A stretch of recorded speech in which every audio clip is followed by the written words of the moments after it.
আসসালামু আলাইকুম। নেত্রকোনা উচ্চ বিদ্যালয় নেত্রকোনা সেই 2006 সালে যখন প্রথম ক্লাস 6-এ ভর্তি হই, তৎকালীন সময়ে আমি ওই স্কুলে বার্ষিক ক্রীড়া প্রতিযোগিতায় মুরগির লড়াই এবং দৌড়ে আমি সেকেন্ড হই। তৎকালীন সময়ে এটা নিয়ম ছিল যে দুইটাতে এক জাত হলে মানে দৌড়ে সেকেন্ড এবং মুরগির লড়াই সেকেন্ড, তো দুটাতে চ্যাম্পিয়ন পুরস্কার ঘোষণা করা হতো। তো তৎকালীন সময়ে ওই স্কুলের আমাদের যে কুদ্দুস স্যার ওনার দায়িত্বে ছিল, তো উনি বলছিল যে মাইকে অ্যানাউন্স করে যে আপনার পুরস্কারটা আমাদের কর্তৃপক্ষ ভুলবশত আনা হয় নাই, এটা আপনি পরবর্তীতে ক্লাসে যোগাযোগ করে নিয়ে যান।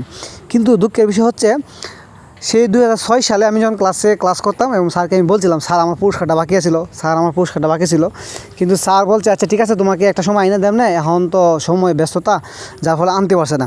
আমি এই বিষয়টা আমার মৌলভী স্যার, আপনারা অনেকেই চিনেন নেত্রকোনা উচ্চ বিদ্যালয়ের যে মৌলভী স্যার এবং মুন্না স্যার, আমি তাদের শরণাপন্ন হই এবং আমি আমার প্রাপ্য সেই বিষয়টা আমি ওনাদেরকে জানাই যে স্যার আমার একটা পুরস্কার আমাকে দিন রাত প্যারা দেয়, মানে যে প্যারাটা একটা স্কুলের সাংস্কৃতিক প্রতিযোগিতায় বা বার্ষিক ক্রীড়া প্রতিযোগিতায় যে আপনি পান, তো ওটা যে আপনার হাতে না আসে তখন ওই সময়টা কিন্তু আপনার কাছে খুব খারাপ লাগার একটা বিষয়।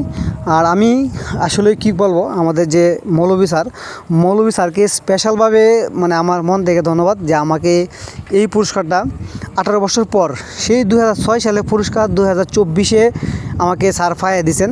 আমি স্যারকে স্পেশালভাবে ধন্যবাদ আমি নেত্রকোনা উচ্চ বিদ্যালয় কর্তৃপক্ষ এবং আমাদের প্রধান শিক্ষক, সহকারী শিক্ষক, এখানে সকল টিচার্স, নেত্রকোনা উচ্চ বিদ্যালয়ের যে সকল স্যারদের প্রতি আমার সালাম আদাব এবং স্যারের প্রতি সম্মান প্রদর্শন করেই আমি কিছু কথা বলতে চাচ্ছি যে আসলে নেত্রকোনা উচ্চ বিদ্যালয় একটা শিক্ষা কেন্দ্র খুবই স্মার্টভাবে এগিয়ে যাচ্ছে। এখানে পড়ালেখার মান আল্লাহর রহমতে অনেকটাই ভালো আগে থেকে, এবং এখানকার শিডিউল মোতাবেক ক্লাস করা হয়। প্রত্যেকটা টিচার কোন ক্লাস নেবে সবগুলোই শিডিউল অনুযায়ী করা হচ্ছে।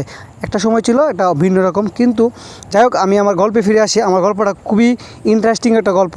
সেই গল্পটা ছিল 2006 সালের, তখন আমি এই পুরস্কারটা পাই নাই। তো পুরস্কারটার জন্য আমি স্যারকে বিভিন্নভাবে বলার পর তো স্যার আমার জন্য স্পেশালি পুরস্কারটা আমার জন্য স্যার রেডি করছেন এবং আজকে আমাকে ফোন দিয়ে বলছেন যে শফিকুল ইসলাম সুমন আপনার পুরস্কার রেডি, আপনি আসে পুরস্কারটা নিয়ে যান।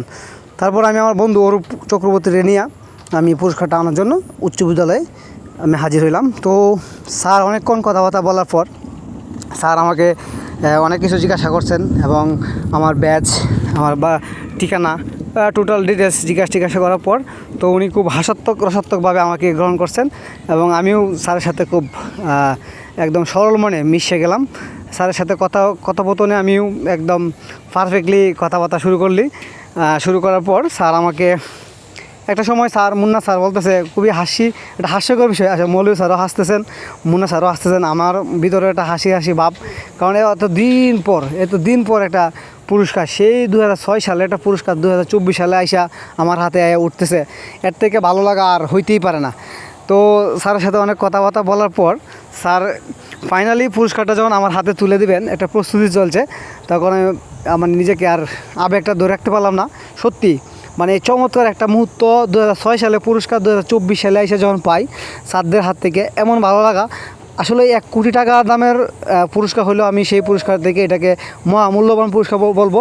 আমার লাইফে সবচেয়ে যে দামি কোনো পুরস্কার হয়ে থাকে তাহলে সেই পুরস্কার, যেটা আমি 2006 সালের পুরস্কার 24 সালে এসে স্যারের হাত থেকে পাইলাম, এবং এই পুরস্কারের কোনো তুলনা হয় না।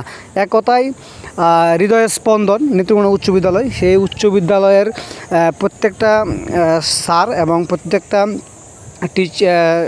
স্টুডেন্ট সকলের জন্য আমার পক্ষ থেকে, আমার পেজের পক্ষ থেকে শুভকামনা, এবং গার্জিয়ানদের প্রতি আমার একটাই অনুরোধ যে আপনারা নেত্রকোনা উচ্চ বিদ্যালয়ে ছাত্রদেরকে পড়ানোর একটা প্রিপারেশন নেন। এটা শহরকেন্দ্রিক স্কুল, খুবই স্ট্যান্ডার্ড, বর্তমানে এদের পরিবেশ অনেকটাই সুন্দর, এবং অবশেষে আমাদেরকে চা পান আদর আপ্যায়ন করে আমাদেরকে বিদায় দেন বন্ধু অরূপ আমার সাথে।